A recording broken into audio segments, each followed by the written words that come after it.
Wednesday night, we're doing our study on Daniel, diving deep into Daniel. Go ahead and get your Bibles ready to Daniel chapter 11. You do have two handouts tonight. The handout that I did not have ready for you last week, chapter 10, that's there now. That's a front and back, and then also chapter 11. If you didn't get that, it's on the back chair there against that wall. You might, let's maybe do a couple things on the chapter 10 handout, the page 20, just to kind of do a very quick review. I want to read the introduction of the session 10 on page 20. Chapters 10 through 12 all run together and give further detail to the message Daniel received back in chapter 9. That's when he was praying a prayer, asking for insight, and before he finished the prayer, Gabriel shows up and gives him the meaning of the vision he had seen from the prayer. There is a man who is described in chapter 10 in the same way that Jesus is being described in Revelation chapter 1. We noted that. And the bottom line is, and we get that from chapter 9, is that there are 70 years total that Judah has to be in captivity in Babylon. It's through the 70 weeks vision. And then if you flip that over, go to the conclusion side of that one. In the past, God used various ways to get his message to his people. Like, prophets, burning bushes, donkeys. Remember the talking donkey? Okay. That's a story of Balaam. Today, he uses what was said through his son Jesus. That's Hebrews 1, first two verses. Also have as a concluding bullet point here, forces of evil are always attempting to resist and thwart the message of God. Let's just face it. The devil doesn't want people to have the good book, because in it contains what you need for eternal life, and that is his goal, is to rob that from you. If you were here Sunday when we gave Bibles to our two seniors, I made a statement to them that was made to me when I received a Bible. This book will keep you from sin, but sin will keep you from this book. And what I really mean is Satan's going to do everything he can to keep you from that book. And then the third bullet point there, page 21, God is into giving his people messages of hope about the future. And we talked about this passage in Jeremiah 29. My plans for you is to give you hope and a future, a plan. It really pertained primarily to the people that were in Babylonian captivity, but the application can be made for us today as well. So that's chapter 10, starting these three chapters, and they all run together. As a matter of fact, chapter 10 really ran into the very first verse of chapter 11. If you notice that in your Bible, you'll notice that the thought is not ended till after verse 1 of chapter 11. So we're in chapter 11 tonight, and I changed the title on this. I had originally put insight about the end, but after studying, this just kept coming back to me, and it's a long phrase, so I thought, well, I'll shorten it, and you'll get the implied intention. Can you finish that? Things may get worse before. And that seemed to be, after reading this, studying it, and let me just ask, I'm not trying to put a guilt trip on you if you didn't, but did you read chapter 11? Y'all did? Was it confusing? I really thought Romans chapter 7 was the most confusing passage to read. That's the one where Paul gets into that tongue twisting, the good I want to do, that I don't do. the bad that I don't want to do, that's what I do. I don't want to do what I ended up doing, but I want to do what I didn't end up doing. And I mean, it goes back and forth. I now realize this is the most confusing chapter. And then yeah, in one moment you got a king of the north, in another moment you got a king of the south, and then you got this man of contempt, or a contemptible man, and he's an additional person on board. And then it says something about, and the king of the south did this, or that, and then it says, and they did something else. I'm thinking, okay, how'd the king of the south get to be them instead of just him? That's weird. And it goes back and forth like a football game or a tennis match. It's going back and forth. We'll talk about that in a minute. Yeah, it is confusing to read.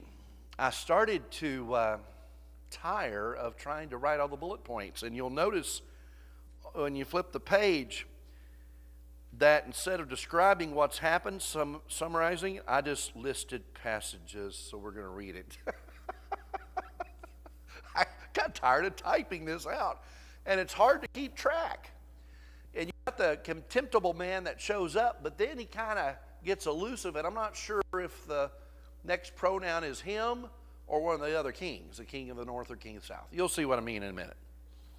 So, as we start, it's a continuation of the man's message to Daniel concerning the vision that he had received that actually kind of stems back to chapters 7 and 8, but in chapter 9, he gets the 70 weeks. He knows what Jeremiah had already prophesied.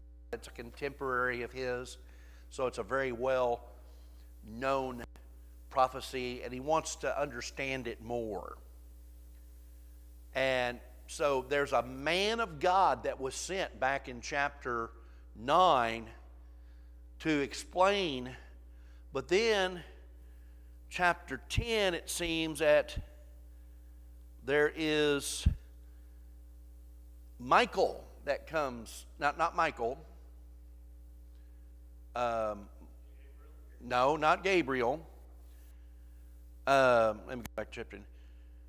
A man who apparently is God's agent, who is detained because he's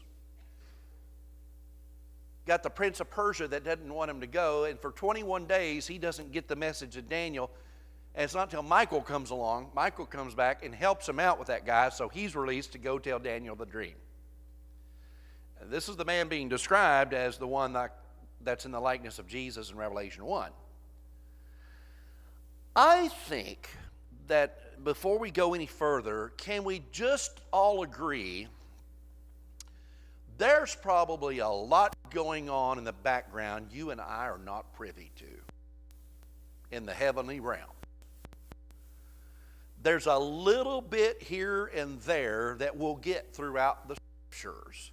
Oh, that was happening in the background, behind the curtain. I'll give you a couple examples of this. Remember Job? And that whole narrative starts with Satan and God having a conversation. That was happening behind the curtain, wasn't it? Behind the scenes. We don't know about it because it's in the story of Job. That Satan is talking about things, and God says, have you considered my servant Job? And there's a few things that Satan will test him out on, and then he remains faithful. But then Satan comes back and says, you're protecting him. You've built a hedge around him. And God says, I'll tell you what, do anything you want with him, except don't take his life. And I mean, there's not much Satan didn't throw at that guy. You know what I mean? He threw everything that he could except for taking his life. And even with his life, he had sores from head to toe, boils. That's interesting. And I think that there is, for example, when Paul is referring to in 2 Corinthians 12 being caught up to the third heaven, he is seeing things that nobody else is allowed to see, but there's things going on.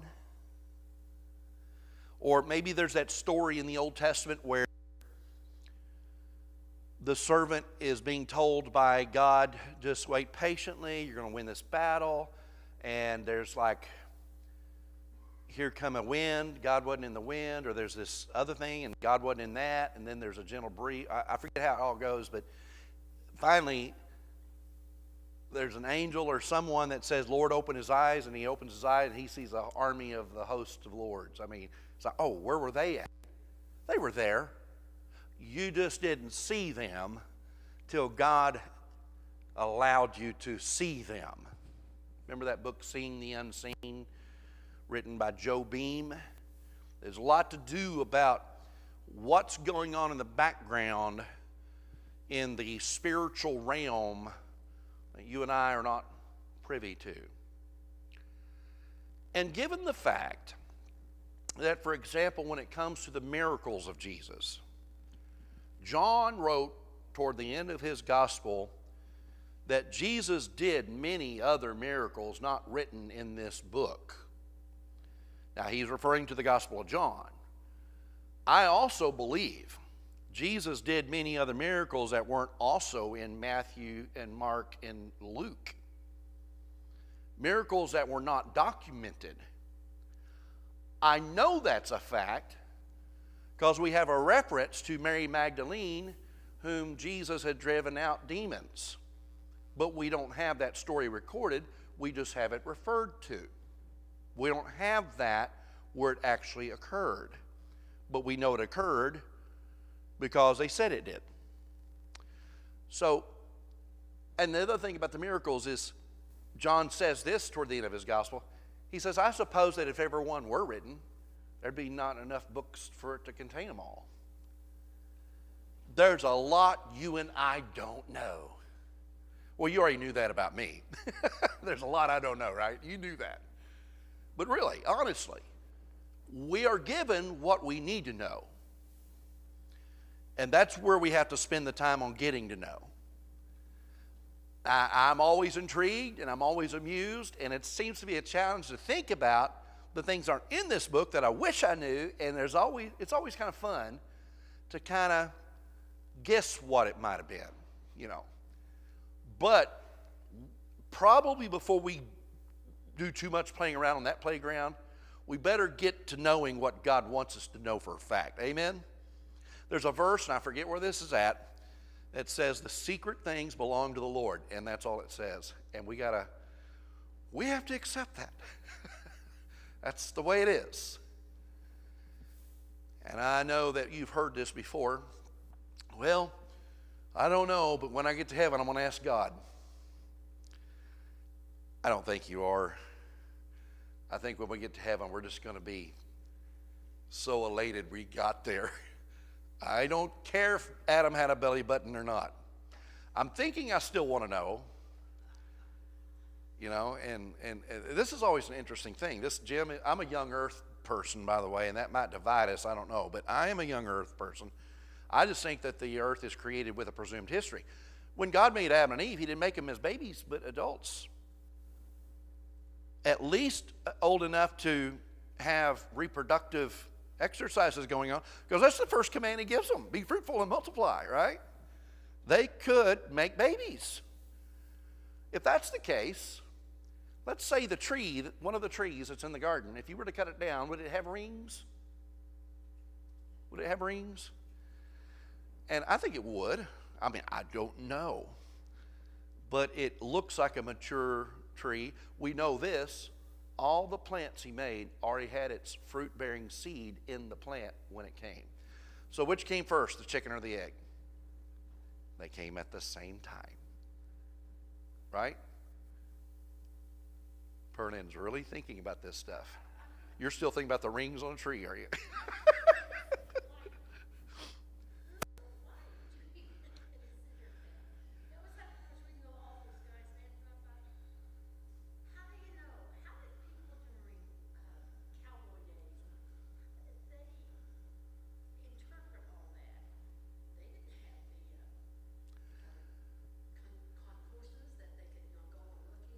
Right, they can, yeah. Well, they also did. Imagine how long we'd be here if we still had scrolls. Which book did you say?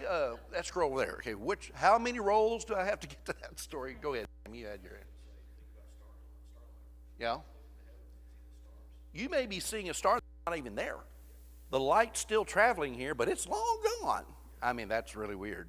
Some of it gets philosophical, but I love staying awake at night kind of while I'm looking at the stars, thinking about that kind of stuff, you know. But I do think there's really legitimate answers as to, well, why would that date to be 1,000,000 years old or whatever they want to say it dates? Well, first of all, I think carbon dating is flawed, but that's my opinion. I think Mount St. Helens blew some stuff out of the water about dating things, you know, and trying to determine the age of something. But anyway, where was I going with all that? Where did I get off on that? What was I talking about? Belly button. What'd that have to do with Daniel? I have no idea. Okay, so it's going back to the main statement here. There are things that we just don't know about, and we're not gonna. So it's like I'm really taking confidence in the fact that I don't know what's in the future, but I know who holds the future. Amen? I know who holds the future, and that's the main thing. That's the main thing. Okay, a little bit of preachy, philosophical theorizing there, but you get the point. Let's look at the chapter. It's a continuation of man's message to Daniel. The details contained in this message relate to numerous battles and conflicts that seem to get intertwined and tangled up and is tiresome to even try to keep up with. But let's try breaking this down a little bit, okay? The man is still talking. Michael is been to help the man get to Daniel, to rescued from the prince of Persia, to get Daniel this message. So the man is talking. In verse 2, he tells Daniel there will be 3 more kings that will arise from Persia, followed by a 4th one. Now I want to remind you that the prince of Persia that detained him for 21 days is probably a king. And we've had this prince of Persia already related back to, I don't know if it was the goat or the she-goat or the ram, but one of those, we had a prince of Persia mentioned. Y'all remember that? And we've determined that this is a king. So in actuality, you got 5 kings total. He's talked about the one he's been detained by. And then there are 3 more, and that's clued in. 3 more means in addition to. So that's 4. But then there's a 4th one, but that makes 5. Does that make sense? Okay. This 4th one, which really is the 5th one, is far richer than all the others and will gain power to stir up everyone against the kingdom of Greece. Then a mighty king will rise up and do as he pleases. His empire will be broken up to the 4 winds and will not have the power that he exercised, because it will be uprooted and given to others. He says the king of the south will rise up and become strong, but one of his commanders will become even stronger. That's interesting, because this commander that becomes stronger is barely mentioned in the rest of the chapter, but the king of the south gets mentioned over and over again. Interesting. They will be allies. But the daughter of the king of the south will go to the king of the north to make an alliance. That was a trendy thing to do. You want to make peace, intermarry your kids, and now you got treaties and stuff, right? But will not retain her power. As a matter of fact, look at verse 6. It says, after some years they will become allies. The daughter of the king of the south will go to the king of the north to make an alliance, but she will not retain her power, and he and his power will not last. In those days she will be betrayed, together with her royal escort and her father and the one who supported her. Okay, which is my next bullet point. Then someone from her family line will arise to take her place.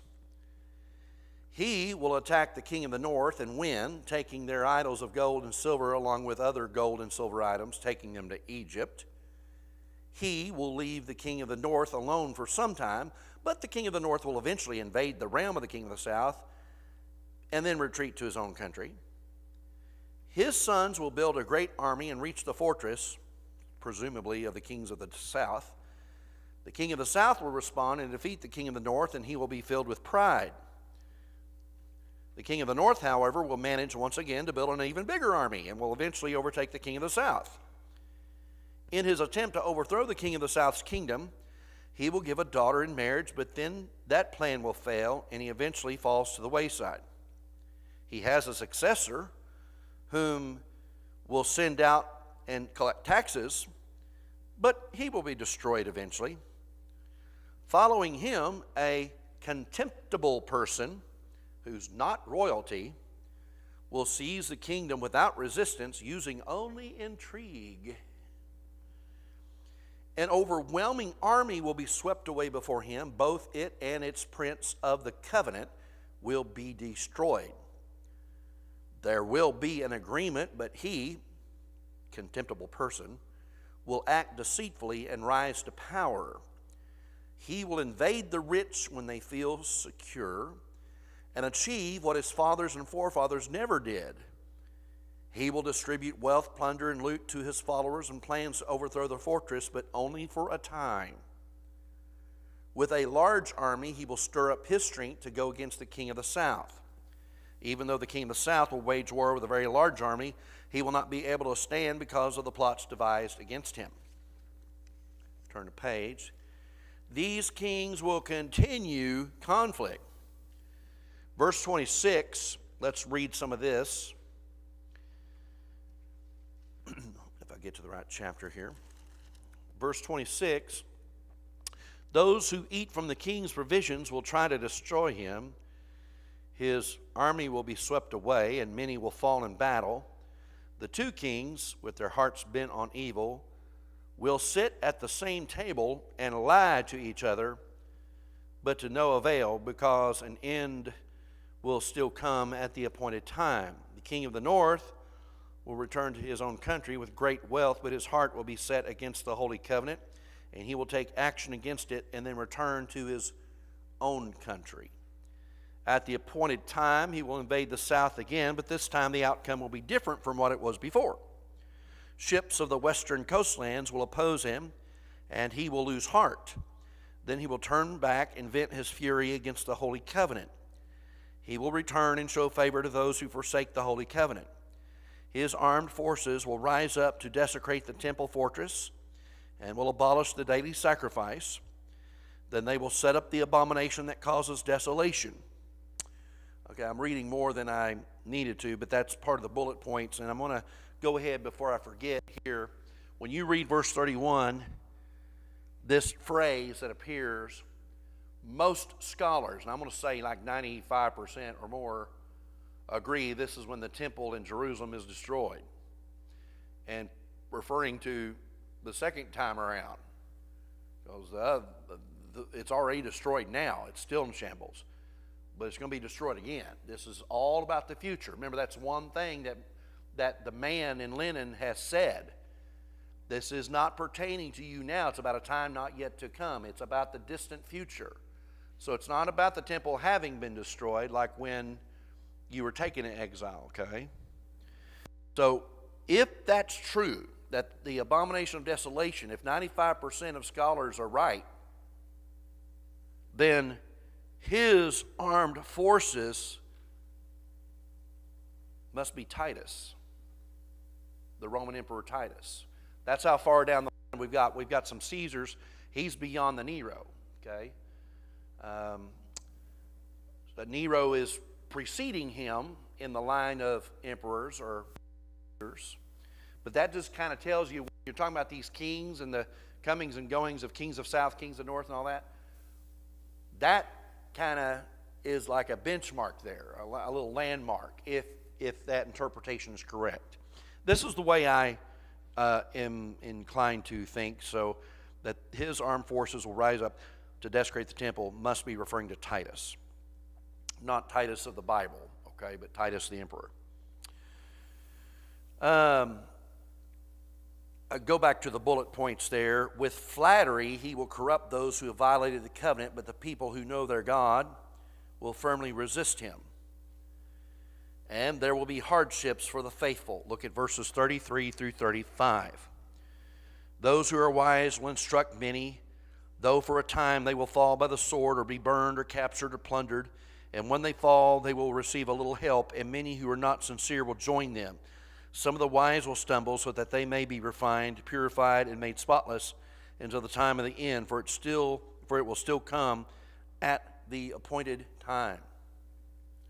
And then it says the king, and this would be, I believe, the king of the north, will do as he pleases. He will exalt and magnify himself above every god and will say unheard of things against the God of gods. He will be successful until the time of wrath is completed. For what has been determined must take place. He will show no regard for the gods of his ancestors or for the one desired by women, nor will he regard any god, but will exalt himself above them all. Instead of them, he will honor a god of fortresses, a god unknown to his ancestors. He will honor with gold and silver, with precious stones and costly gifts. He will attack the mightiest fortresses with the help of a foreign god and will greatly honor those who acknowledge him. He will make them rulers over many people and will distribute the land at a price. And then the final paragraph of the chapter, kind of a long chapter, isn't it, is a description of the expansion efforts that the king of the north will will undertake. Now, I also believe that while I try to pinpoint whom this king is that does the abomination of desolation, is Titus, we could be seeing a generalized description of all these emperors are bent on this. We may already be referring to Domitian at this point. But the point that I'm making here is this is the way of Rome. You listen to this next description of this final paragraph and tell me if this is not the case. Verse 40. At the time of the end, the king of the south will engage him in battle, and the king of the north will storm out against him with chariots and cavalry and a great fleet of ships. He will invade many countries and sweep through them like a flood. He will also invade the beautiful land. You know another word for beautiful land? Beulah. Many countries will fall, but Edom, Moab, and the leaders of Ammon will be delivered from his hand. He will extend his power over many countries. Egypt will not escape. He will gain control of the treasures of gold and silver and all the riches of Egypt, with the Libyans and the Cushites in submission. But reports from the east and the north will alarm him, and he will set out in a great raid to destroy and annihilate many. He will pitch his royal tents between the seas at the beautiful holy mountain. This is obviously the Holy Land. He will come to his end, and no one will help him. Does this not sound like the Roman Empire? They've got all that control. Okay, we come up for air. That's just before we get into discussion. What part of this chapter, any parts of it that you want to ask about or comment on?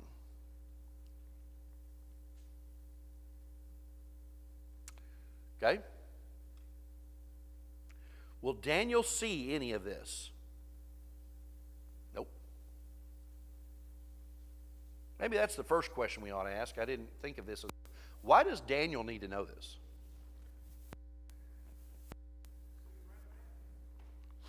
You've got this message about 70 weeks. We get to go home free. We've been in exile for 70 years. I don't know why I'm talking like this, but I am. And now it's all over. No, it's not. All that we just read is what happens after the 70 years. All of it.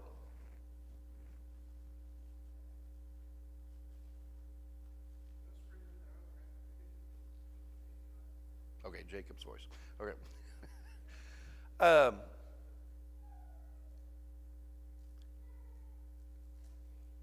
I guess my point is, What was my point? There are things that are being told to Daniel that I think is an effort to say, let the people know that, yeah, we're free, but there's a lot of hardship yet to come. Before it gets better, it's going to have to get worse. And there are struggles for God's people along the way, even after freedom is granted and they're returned back home. It's still not going to be a cakewalk. And I think, one, it's to prepare them to be on guard, and two, it's realistic for us to always hope for the best but expect the worst. And Christians are told this. God has said, or Jesus has said that, yes, you'll be blessed for following me, but you're also going to have multitude of persecutions. Paul wrote to Timothy saying, all who desire to live a godly life will suffer persecution. That's comforting, isn't it? That's encouraging to know. We are going to fall into various trials. We will be tested as through the fire, like gold being refined. That's what Peter says. In John 15, when Jesus talks about, I'm the vine, you're the branches, he talks about the cutting away, the pruning, or the discarding of branches not bearing fruit, but also those that bear fruit. He prunes it too, so we bear more fruit and bigger fruit, I guess. None of that's going to really always feel good, is it? Life has a way of tempering you, making you more resilient. And through that, you get more perseverance and you become stronger in faith because of your setbacks. You know, you think it's possible that a person that's never had any problems in life could be a weak person in many ways? That the strongest people I know are the ones that have been through stuff, been there, done that. That relates to us still, doesn't it? That things might have to get worse before they get better. And I think that that's always going to be a repeated cycle until we're in heaven. And nothing gets worse beyond it. It all gets better. I'm looking forward to that. Any other thoughts on this chapter? We can get bogged down trying to follow King South, King of the North, this contemptible man. You know, this, and you look at the going of back and forth. It seems like, okay, we're going to go after you. Okay, we're going to go after you. Oh, we're going to try and make a treaty. But it's a trick. We're going to go after you. No, we're going to go after you. And you get lost in it. And I'll bring this up in a little bit, but it does remind me of where Jesus has said, you'll always hear of wars and rumors of wars, but the end does not yet come. And I think that's also part of the message, that while, yes, you get the freedom, Daniel, and you're going to explain this as you write this down, and you're going to tell your people 70 more years, and we're almost at the end of the 70 years, and we're going to get to go home, but there's still more to be done. But when you see other things happen, that doesn't mean the end is near. It's not near yet. There's still more of that to come. All right, let's go ahead with our discussion. I've already kind of done number one, but doesn't that kind of sound like the animal that had the 4 horns, but then another horn grows up after it and becomes even greater? So you get this Persia being represented, Medes and Persians, and then that big horn that comes up from this is the chapter 8 story, not the chapter 7 one. But this is the chapter 8 story where you have a she-goat and a ram. And I think it's the goat that has the 4 horns.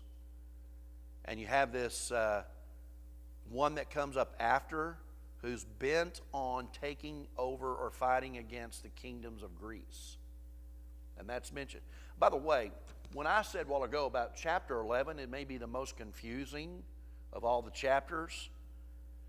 It's also probably what makes this the most hotly debated book skeptics can't grasp that Daniel would be so accurate on the history of wars and stuff, that it had to have been written after, because it's so detailed and so spot on.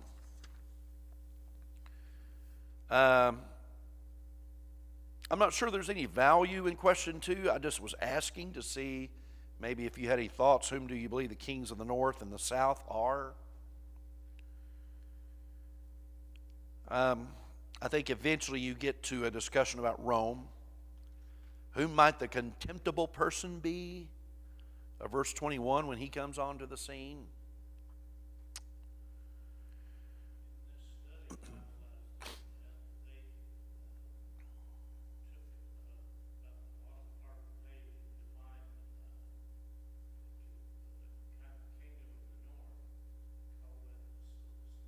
Seleucids, or yeah, Ptolemies. Mm-hmm.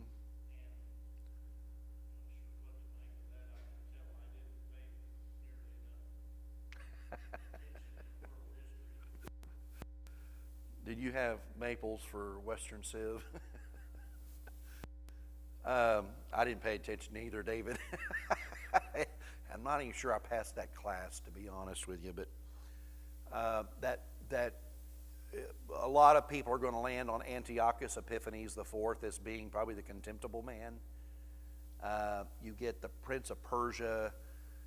Sometimes he's identified as, oh man, what was the name of that guy? Well, anyway, you have a lot of suggestions out there.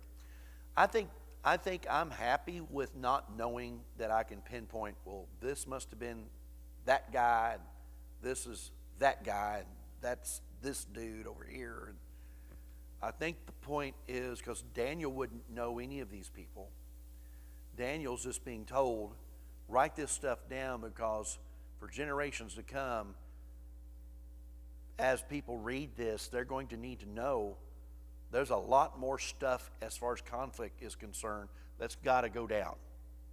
And you're going to see it unfold. And as people who have read Daniel would know, they're seeing it unfold. And if you were living in that day and time and had read Daniel, you might think to yourself, okay, if I was to know of current events and stuff and read Daniel, I can say, okay, that's this and that's that and this is that. Anyway, and you may match that. However, be careful thinking that, because the Jews had the blueprint of everything the Messiah was to fulfill, and they still missed him. You know what I mean? Born of a virgin, born in Bethlehem. They'll cast lots for his garments. You know, all these things. And yet in the face of even the hard evidence that's there, tangible evidence, empirical evidence, they still wouldn't believe. So I'm not so sure that if you'd been living in that time and we're in the know more so than we are, if they could have connected all the dots. Which makes me wonder, why do people today think they can connect the dots about prophecy in modern history? When Jesus says it's not for you to know the times or the seasons. But we have this, well, we have an inquiring mind, which is why we'll trust the inquirer or internet. Right?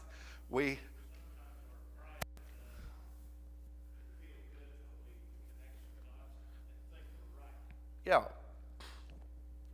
I mean, somebody comes along, picks a date, it's wrong. What do? We can't pick dates. No, they pick another date. Well, we think it's this guy. Then, so many years later, no, we missed it. It's this guy. Or it's this guy.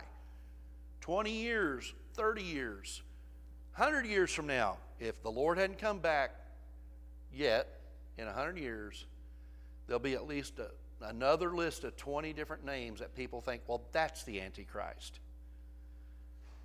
Or this is leading up to Armageddon. And people just keep doing it and doing it and doing it. And they've been doing it since I know of, since the 70s for sure. Probably Hal Lindsey's book, The Late Great Planet Earth, is where I first started hearing of anything like this going on. Then you get, what was the Tim LaHaye, what was his series? Left Behind series, and they made a movie about it. So everybody was onto that guy's bandwagon. And I've already brought this up before, but I mean, how many thought Y2K was just going to trigger everything, you know? And what are we, 23 years now past that? And we're still fine, right? So I don't know why we bother with that, but even the Lord's own disciples still bothered with it after the resurrection. Before he ascends, he wants to know, Lord, will you at this time restore the kingdom back to Israel? And that's when he says, it's not for you to know times or seasons set by the Father. Which means, that doesn't mean there's not a time set, but you're just not going to know. You're just not going to know. And we hate that, don't we? We want to be in the know.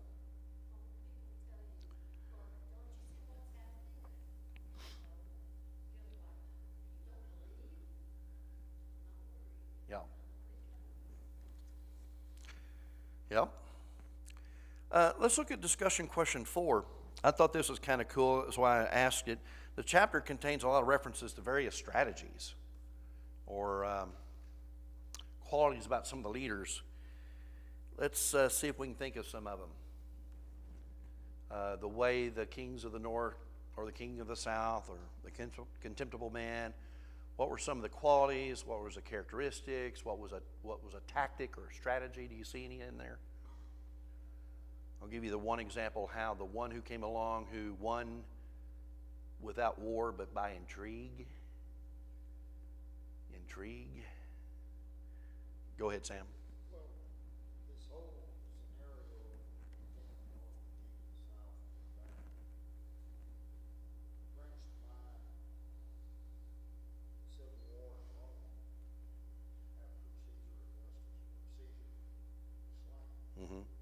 They had a great civil war. Jewish homeland was called Blackwell. Mm-hmm.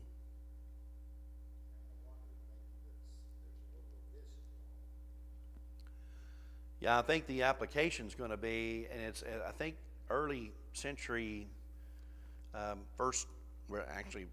first, second, third, fourth, fifth century Christians, not just first century, are going to experience some of the same things Daniel and the contemporaries of his time experienced with Babylon, or even the same things that Israel experienced during the time of Assyrian captivity.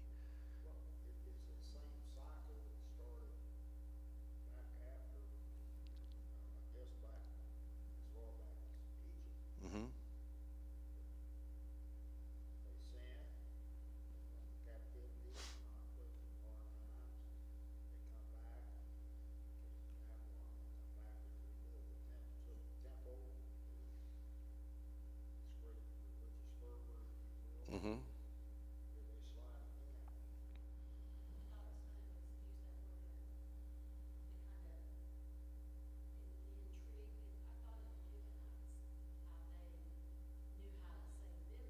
Mm-hmm. Dressing up like woodcutters and water bearers or whatever it was and tricking Joshua into that. Yeah. So deception. If you look at verse 25, for example, with a large army he will stir up his strength and courage against the king of the south. In other words, intimidation. You know, a show of force will put them back into their place sometimes. How you make the numbers look big. And I don't know if any of you ever read The Art of War. I own it, but I can't say I've read it all the way through, but it's kind of cool to read The Art of War and see some of these strategies. They'll lie to each other, even though they sit at the same table. They flatter themselves. And in verse 36, look, the king will do as he pleases. And I think we saw that 2 or 3 times that phrase appears. Magnifying himself. We see this, not just with humans, but we see this in the animal kingdom. The gorilla will stand on his legs and pump his chest and beat his chest. It's a show of force. It's a warning signal. It's a, I'm bigger than you, and you know, they're claiming their ground. And Do what? So will a Chihuahua. That's the dog I'm scared of the most.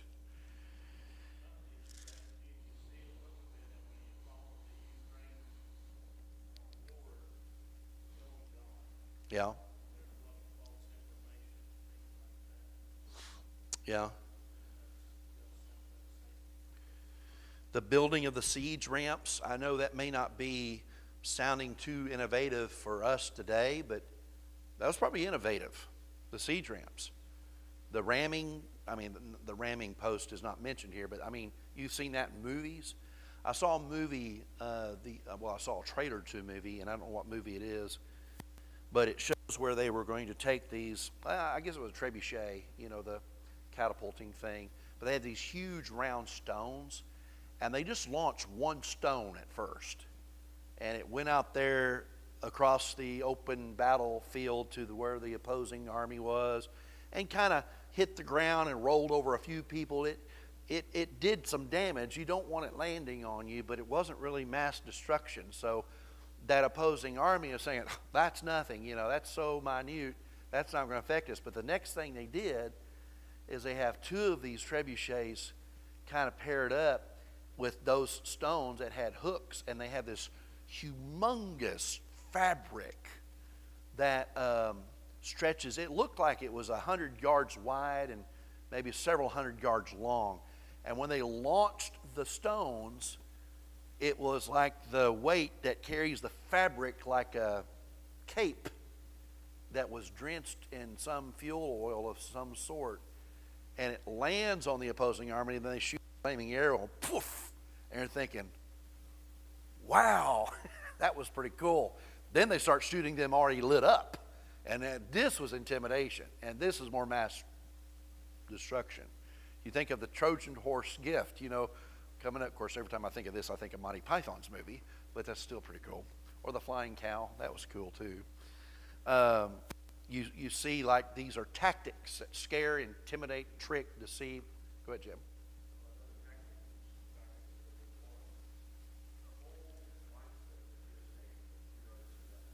Yeah.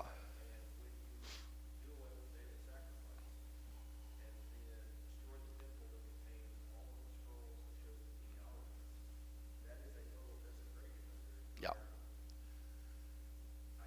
Yeah. It really is. The abomination of desolation, that phraseology is just like, this is the worst God could describe it as. It's like, we don't probably use that word. Well, we would say that's an abomination. Probably church stuff, the word I hear more often is sacrilegious. That's sacrilegious. How would you feel if you came in here Sunday morning and there's, let me see if I can think of a good example. I can't really think of it. Well, if we still had a communion table, that instead of like trays and stuff, or the writing that says in remembrance of me or whatever, it had like if Coach Hankins, who's not here, so I'll use this as, if they won the state basketball championship, and Sunday morning the basketball trophy is on display on the communion table, we would say what? Yes, Coach Hankins, right? Probably not a smart idea, especially since he's an elder. That would be sacrilegious. Wouldn't you agree? That would be sacrilegious.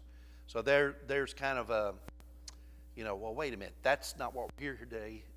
We're not here today to spotlight that. We're here to think about the death of our Lord. And that's so much more important. Afterwards, we'll celebrate, right? But that is such a demoralizing. It's demoralizing, and that's a tactic to demoralize your enemy. Yeah. Yeah. And there's one more tactic I haven't heard mentioned, but that is, well, let's get our daughter to marry that guy's son.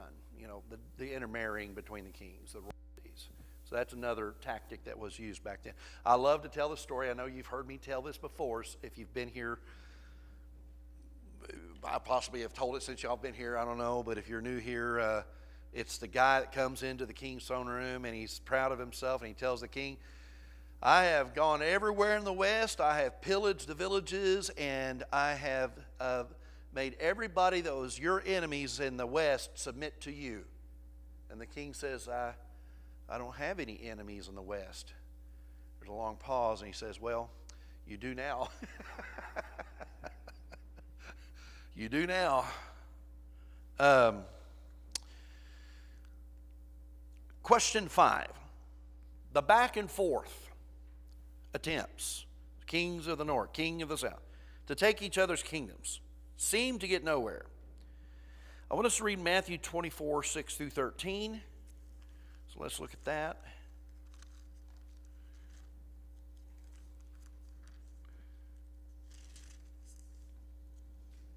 Matthew 24, verses 6 through 13.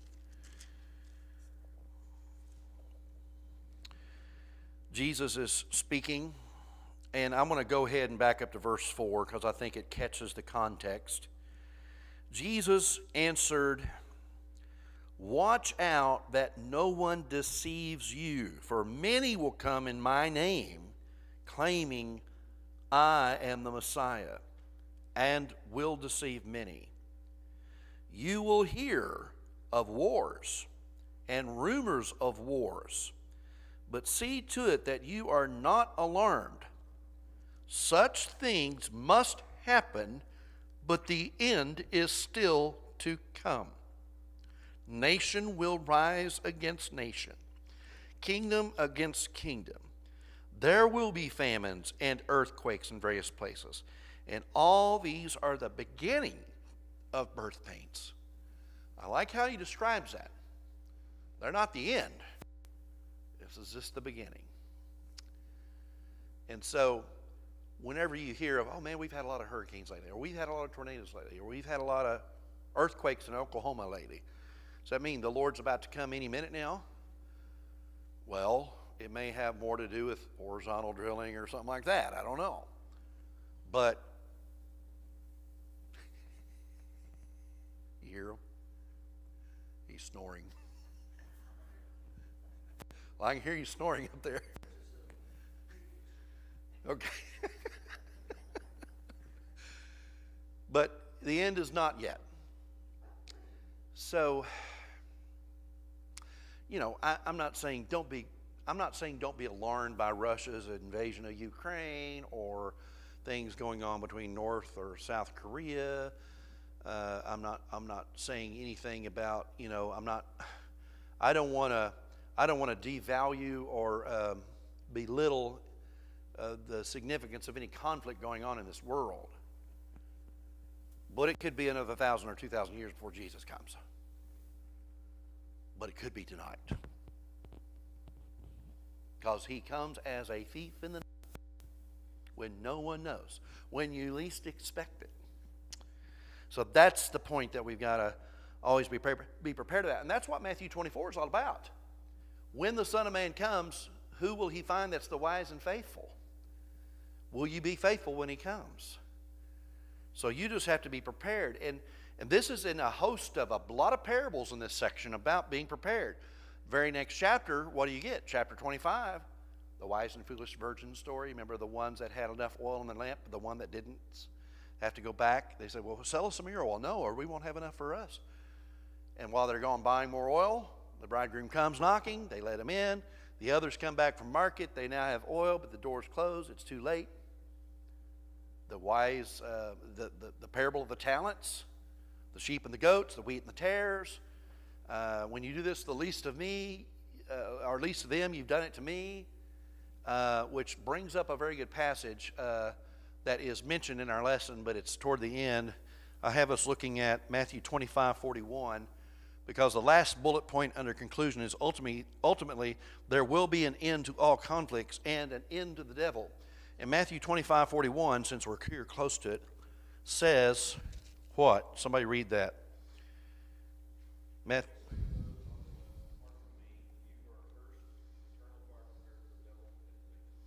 What is the end of the devil and his angels? Eternal fire. How it lasts how long?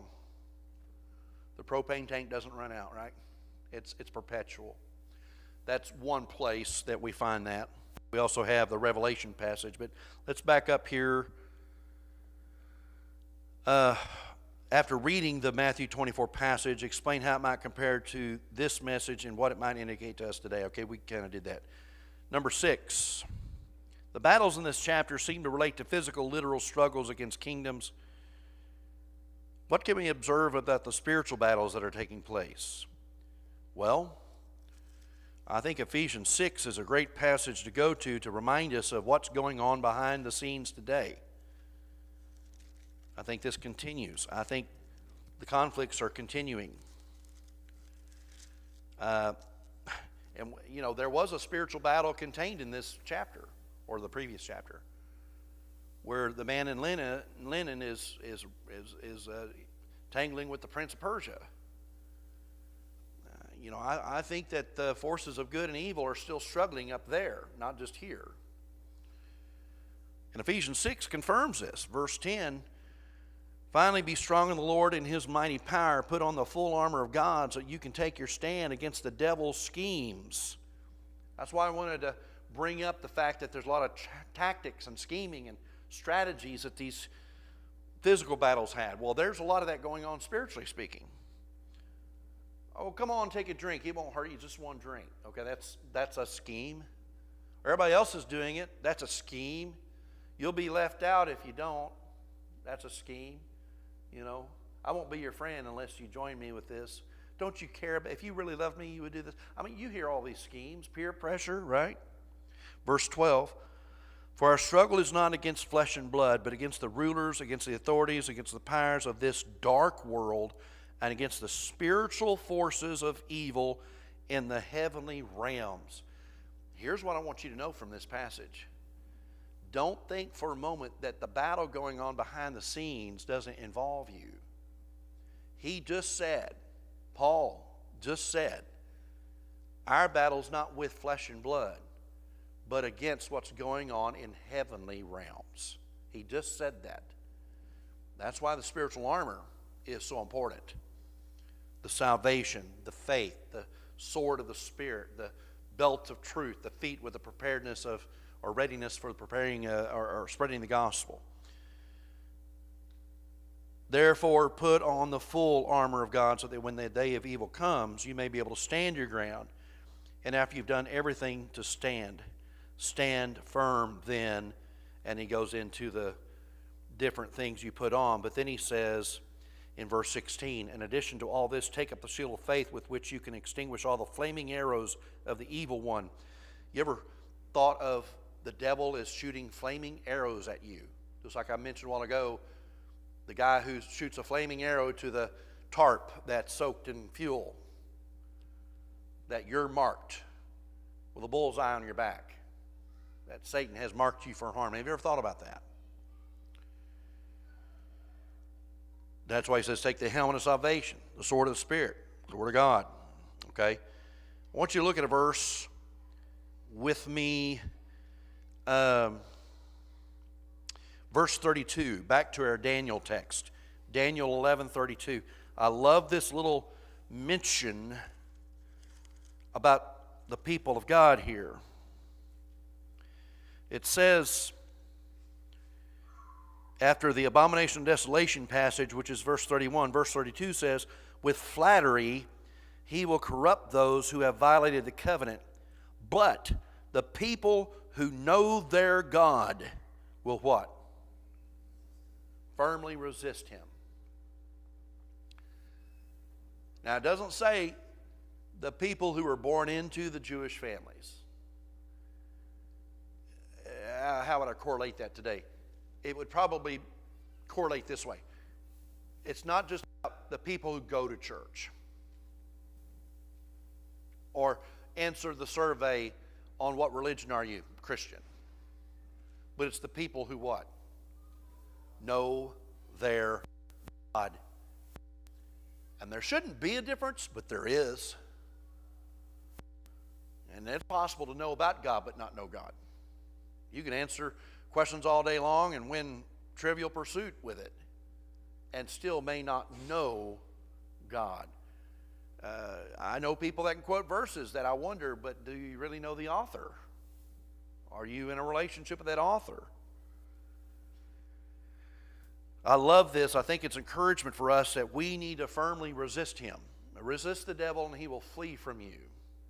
We need to be able to say what Jesus said. Get behind me, Satan. Okay.